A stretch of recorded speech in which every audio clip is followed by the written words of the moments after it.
बिस्मिल्लाहिर्रहमानिर्रहीम। अस्सलाम वालेकुम दोस्तों, मैं हूं नदीम सुल्तान और आप देख रहे हैं मेरा यूट्यूब चैनल नदीम सुल्तान आर्ट। आप सबको मैं खुशामदीद कहता हूं अपने यूट्यूब चैनल पर। दोस्तों, आज की इस वीडियो में हम कोरल ड्रा में बहुत ही मशहूर कंपनी होंडा का लोगो बनाएंगे। तो आइए वीडियो स्टार्ट करते हैं और देखते हैं कि कोरल ड्रा में हम ये काम किस तरह से कर सकते हैं। सबसे पहले कोरल ओपन करेंगे, उसके बाद इमेज को कोरल ड्रा के इंटरफेस पे इंपोर्ट करेंगे, जो कि मैंने पहले से कर रखा है। तो इसको स्टार्ट करने से पहले इमेज को हम लॉक करेंगे ताकि हमारा ऑब्जेक्ट जो है वो काम के दौरान डिस्टर्ब ना करे हमें। ऑब्जेक्ट लॉक कर लेने के बाद मैं इसको थोड़ा सा जूम कर लेता हूँ और रेक्टेंगल टूल की मदद से इसके ये नीचे वाला जो हिस्सा है यहाँ से स्टार्ट करेंगे।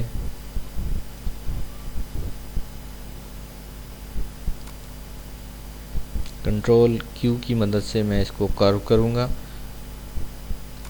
इसके कॉर्नर निचले हिस्से के हिसाब से सेट करेंगे। तो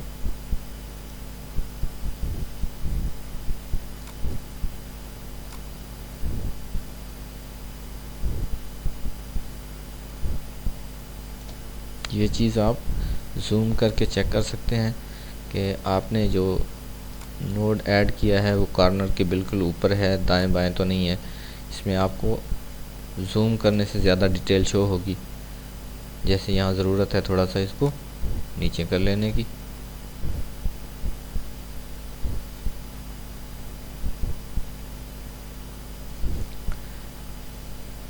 पहला हिस्सा हमने कंप्लीट कर लिया। अब मैं इसी की एक कॉपी लेता हूँ, माउस की मदद से मैं इसको कॉपी और पेस्ट करूँगा।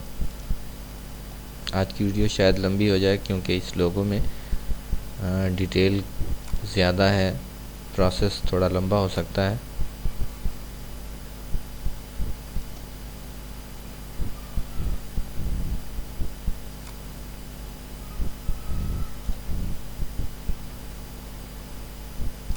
ये जब तक आप जूम नहीं करेंगे आपको इसकी एक्यूरेसी का अंदाज़ा नहीं हो पाएगा। तो जूम करना लाजमी है। हर नोड को ऐड करें, ऐड करने के बाद आप देख लिया करें कि जो मैंने नोड ऐड किया है उस नोड को कहाँ पे होना चाहिए, वो अपनी सही जगह पे है भी या नहीं है।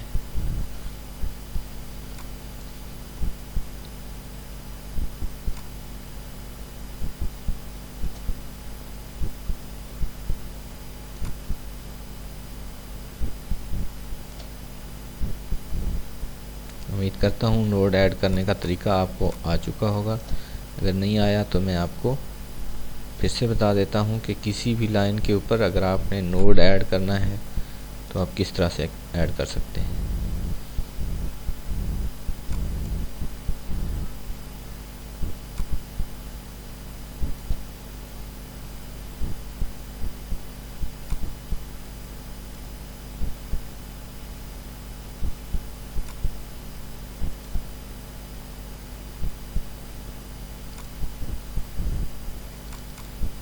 यहाँ मैंने डबल क्लिक किया तो यहाँ पे नोड ऐड हो गया।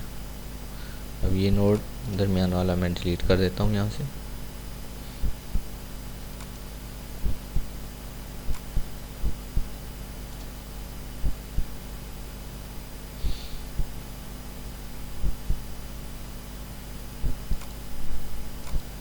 यहाँ मैंने एक सिंगल क्लिक किया और यहाँ से आके इसके हम हैंडल शो कर देंगे। तो आप देख सकते हैं किस तरह से हम इसको बना सकते हैं।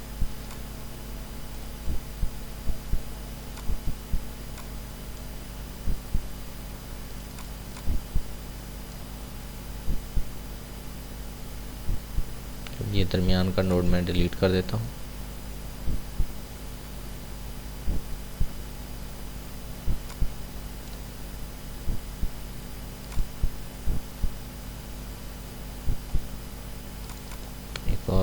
ऐड करके इसको बिल्कुल सेट कर देंगे। ये दूसरा हिस्सा इसका बन गया। अब इसी को पिक टूल की मदद से फिर से कॉपी करके ऊपर पेस्ट करूँगा। ये डिटेल आप जूम करके ही चेक कर सकते हैं और इसको सेट कर सकते हैं।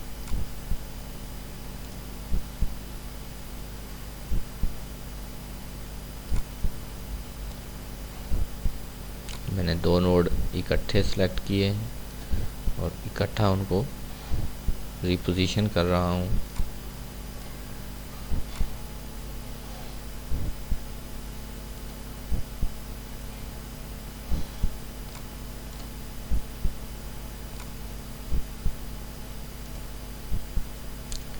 इन तीन नोड्स को मैंने इकट्ठा रिपोजीशन किया है, इनकी जगह चेंज की है। ऐसा करने से मुझे यहाँ ज़्यादा मेहनत नहीं करनी पड़ेगी। अगर मैं एक एक नोड उठा के ले आऊँ तो इसकी शेप जो है वो चेंज हो जाएगी और मुझे यहाँ पे फिर से मेहनत करनी पड़ेगी।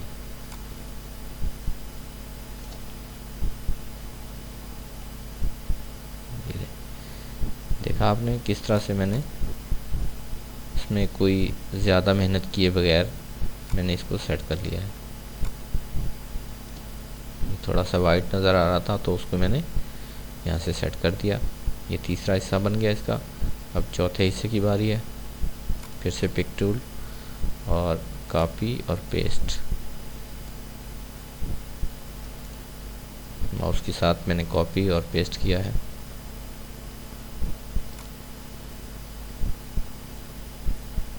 यहाँ मैं डबल क्लिक करके एक नोड ऐड करता हूँ। एक नोड यहाँ ऐड करेंगे डबल क्लिक के साथ। इस नोड को डिलीट कर दूंगा। यहाँ सिर्फ एक सिंगल क्लिक करूँगा, उसके बाद ये इसके हैंडल शो हो जाएंगे। इन हैंडल को पकड़ के यहाँ मैं सेट कर दूंगा। तो आप देख सकते हैं किस तरह से ये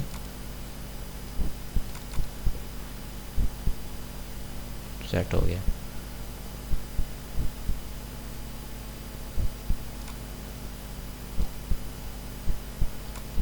दोनों नोड्स को पकड़ के मैं रिपोजीशन कर रहा हूँ।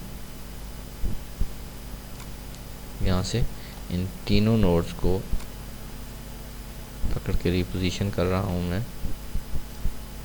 नीचे वालों को ज़रूरत पड़ेगी लेकिन उसको अलहदा से कर लेते हैं।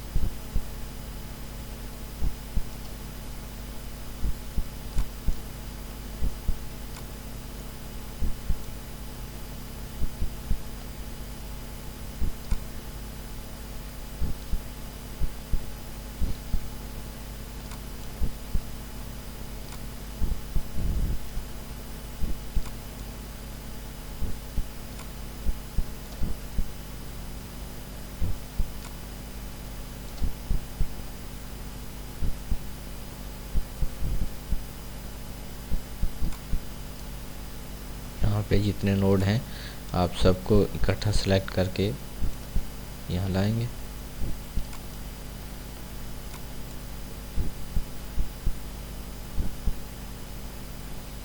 यहाँ जो एक्स्ट्रा नोड था मैंने उसे डिलीट कर दिया। डिलीट करके इसके दरमियान का जो हिस्सा था, जो दरमियान की लाइन थी, उसको मैंने स्ट्रेट कर दिया है। खाली एक नोड को थोड़ा सा ऊपर कर लें तो ये लाइन तकरीबन ठीक हो गई। और इस लाइन को मैं बगैर नोड ऐड किए थोड़ा सा नीचे कर लेता हूँ ताकि ये जो सफ़ेद एरिया नज़र आ रहा है वाइट सा, ये नज़र ना आए।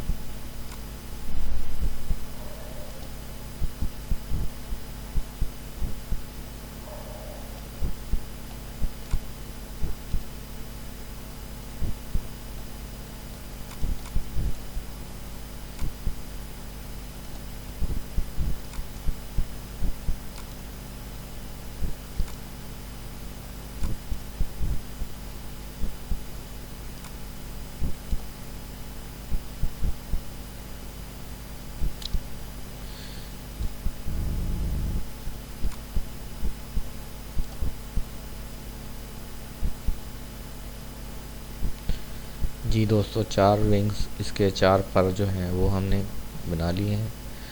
फिर से इसको कॉपी और पेस्ट कर लेता हूँ ऊपर की तरफ, और यहाँ से इसको दोबारा से सेट करते हैं।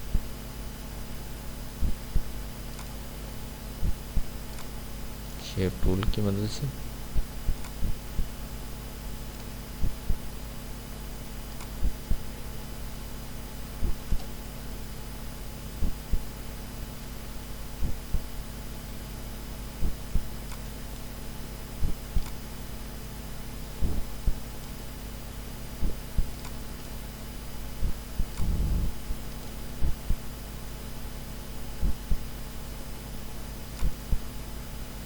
क्योंकि इसकी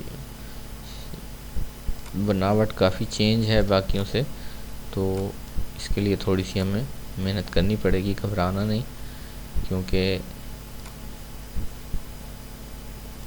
जितनी हम मेहनत करेंगे, जितनी हार्ड वर्किंग करेंगे अपने काम से, तो उसी हिसाब से हमारा काम भी खूबसूरत होगा।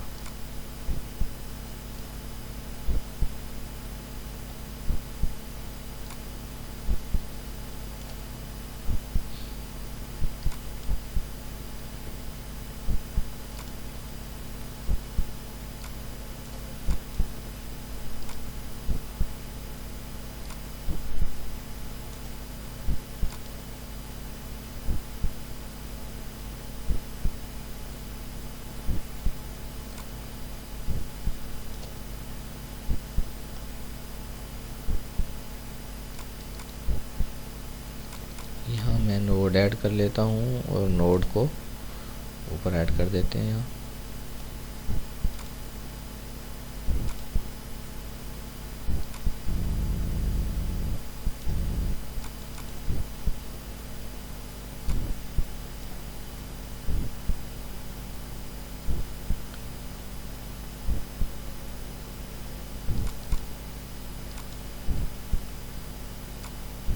डबल क्लिक के साथ मैंने यहाँ एक नोड ऐड किया।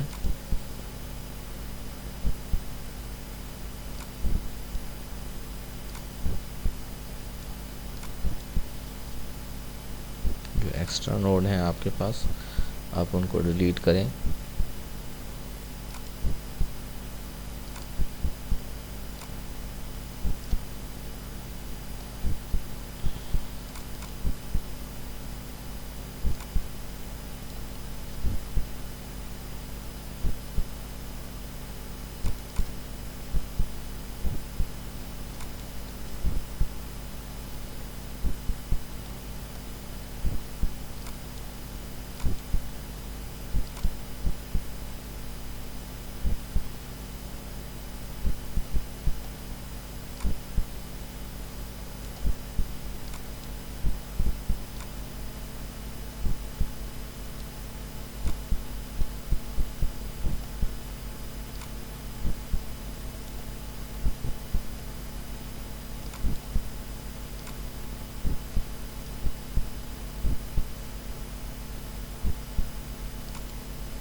अभी सिर्फ ऊपर की लाइन रहेगी, तो इसको हम इन हैंडल्स के साथ सेट कर लेते हैं।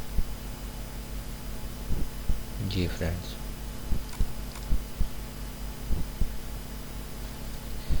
इस इमेज को तकरीबन हमने कवर कर लिया। अब मैं इसकी ये सारी आउटलाइन है इसको सिलेक्ट कर लेता हूँ, और कंट्रोल के साथ इसको मैं यहाँ मूव कर लेता हूँ। सारे को सिलेक्ट करेंगे, यहाँ से कंबाइन कर लें और इसमें रेड कलर फिल कर लें आप। इसकी आउटलाइन यहाँ से मैं राइट क्लिक करके ख़त्म कर देता हूँ। को जूम टूल के साथ मैंने दोनों को पकड़ के यहाँ जूम किया, और अब आप देखें किस तरह से हमने एक इमेज को CDR फॉर्मेट में किस तरह से ट्रेस किया। तो फ्रेंड्स, आज की ये वीडियो आपको कैसी लगी? मुझे आपके कमेंट्स का इंतज़ार रहेगा। अपने कमेंट्स में अपनी आरा के साथ मुझे ज़रूर नवाजिएगा। नई वीडियो के साथ हाज़िर होता हूँ। तब तक के लिए आपने मुझे अपनी दुआओं में याद रखना है। मिलते हैं अगली वीडियो में। अल्लाह हाफ़िज़।